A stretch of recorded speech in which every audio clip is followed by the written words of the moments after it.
Oh my god, you guys. I am freaking out right now. Holy crap, this episode. I look terrible. I just showered, so my hair is still wet. I'm not wearing any makeup. I haven't even written notes for this review. I have nothing on my screen right now. So this is gonna be messy as hell. But I don't even care because I need to talk about this now.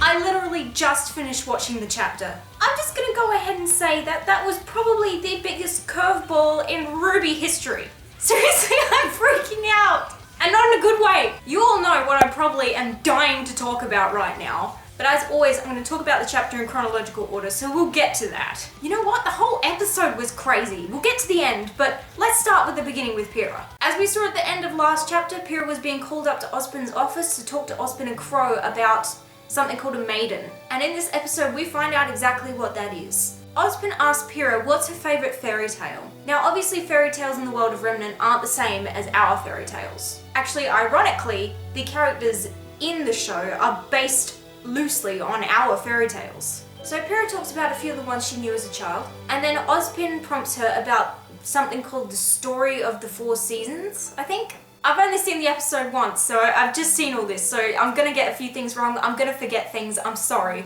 Pyrrha reiterates the story that once there were these 4 maidens that helped out this old guy and then he turned them into the seasons' guardians, basically. And they're the 4 maidens of the seasons: summer, winter, fall, and spring. So basically, as long as the maidens live, then the seasons carry on as normal. That's the gist that I got from it anyway. Then Ozpin tells her it's not a fairy tale, the story is real and this actually happened, and there are 4 maidens. 4 maidens that have unimaginable power. Now that doesn't sound good to start off with. He then tells Pyrrha that he thinks she is the successor for the Fall Maiden. Pyrrha is more than a little bit confused. I think the rest of us were too. Linda and Ironwood then show up, and they all take Pyrrha down to what's called the vault, which is underneath the school. They then explain a little further about the maidens and how they transfer their power to a successor. We then learn that the Full Maiden has actually been attacked and she's in a stasis of sorts. Her name is Amber, and Ozpin, Glinda, Crow and Ironwood explain to Pyrrha that they have a way to transfer the Full Maiden's power to her, but it's not in the conventional sense. Usually a maiden's power will just transfer to its host, but in this case Amber is actually still alive. So they need to use a method that Ironwood has devised to capture Amber's aura and put it into Pyrrha.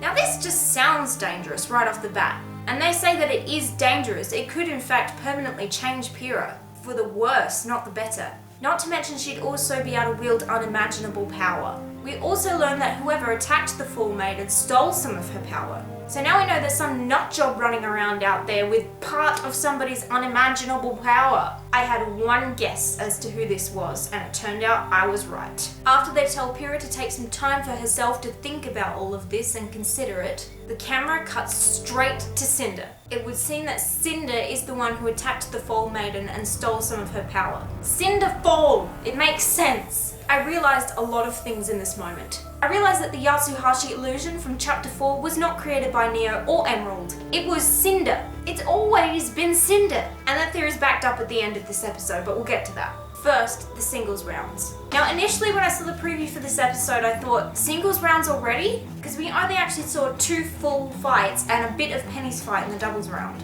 And that was it. We didn't see Team Sun or Team Juniper. I was really looking forward to see how Juniper would go in the doubles too, and who they would choose. Team Sun as well. But now I'm glad they didn't drag it out. Then we see the lineup of the people who've made it to the finals from the teams. Immediately we see Yang, and then some dude we don't recognize who's looking very suave. Then Sun, 2 more dudes we don't recognize, then Penny, Mercury and Pyrrha. Pyrrha looking a little distracted, of course. Thank goodness she wasn't versed up, or she might have been in trouble. Then the randomization begins, and it's Mercury Black versus Yang Xiaolong. My initial thoughts were, I'm so excited for this fight, but I think Yang's gonna lose. They have very similar fighting styles, and very similar weapons, just that one's on her hands and one's on his feet. It's the perfect match, really. This fight scene was awesome. Even better, I think, than Crow versus Winter. And actually, for those of you who don't know, this fight scene is actually the last one that Monty worked on before he passed away. And it definitely shows. This fight scene has Monty written all over it. It was smooth, it was punchy, literally. And this fight needed that. Fight scene was epic, but let's talk about the end. Yang won. When she won, I just went, oh my god, she won. I actually couldn't believe that she won. I seriously thought she was gonna get her ass kicked. She didn't. She kicked his ass. Mind you, when you see the board, her aura got down to 16, so it's actually closer than it looked. And then Yang says, better luck next time, turns to leave, and she hears him say, there's not going to be a next time, Blondie.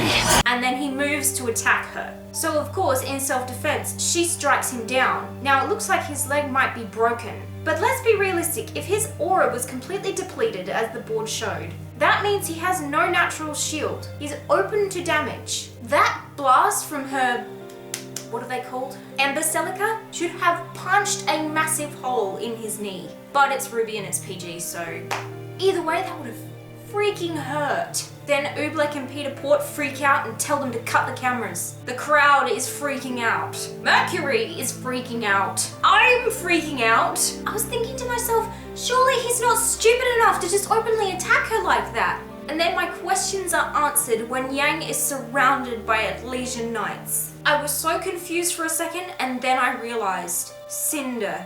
Just as I realized this, Yang looks up at the screen and sees the replay of her just punching down a defenseless Mercury. Him rushing at her was an illusion that Cinder created to set her up. To make it look like Yang went nutso and just attacked Mercury while he was unarmed. The look on her face when she saw the replay and she looks up at the rest of her team. RWBY, Weiss, Blake, their faces, every fiber of my being felt like it was screaming at that moment. Yang, oh my god. How is she gonna explain this? How is she gonna get out of this one? And Cinder, you bitch. And then the episode just ends. And now RWBY is on its winter break. Chapter 7 doesn't come out till January 2nd, which is January 3rd for us. First Supernatural goes on a winter break, and now RWBY. I am going to lose my mind wondering what's going to happen next. I told myself I would never swear in a RWBY review, but f*** it, I'm just gonna bleep them anyway. Holy shit! I felt like my brain exploded, I'm not even joking. I am convinced now that Cinder's the one who stole the Fall Maiden's power. How else could she do that? A lot of questions were answered in this chapter, but now one of our favorite characters is in such a sticky situation, I don't see how she can possibly get herself out of it. There is a chance that she can explain what happened and that Ironwood and Ozpin will believe her. But I don't know, guys. I don't know. Not right now, Richard and Mark. Oh my god. I'm sorry I haven't gone into much detail at all here. I know there's a lot that I'm leaving out. My brain is so scrambled right now. Look, you saw the episode. You heard them explain everything about the maidens and all that. There's really not that much more to add. My thoughts on the whole thing are that it's completely crazy. What I'm wondering most is what's going to happen to Yang and what's going to happen to Pyrrha.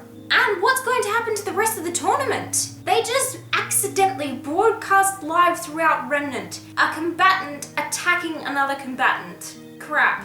And this is when it falls. What will it mean for Pyrrha to become the Fall Maiden? Especially using the method that they have to use. I know Pyrrha is going to say yes to this. She cannot say no, she has too good a conscience. She's not selfish enough to say no. But what will this mean for her? Will it mean a life of solitude? Will it mean she'll become somebody that she's not? Will this mean she'll never get to see her friends and family again? Will this mean the end of Team Juniper? And will Yang's misadventure mean the end of Team RWBY? For now, anyway. I can't believe Mercury got his leg broken for this. What a twat. I'm trying to think of other details, but all I can think about is how nutso this whole episode was. I did not see any of that coming. I don't think any of us saw any of that coming. I really don't have that much more to say. I'm sorry this review was such a mess. General feelings about this episode? And now I have to wait 3 weeks to find out what happens. This is going to be the longest 3 weeks of my life. Thanks for watching this ridiculously messy review of RWBY Volume 3 Chapter 6. I promise we'll go back to normal format next time. I am just, oh my god. I'm sure you guys must all be feeling similar to how I am now, or you were when you saw the episode.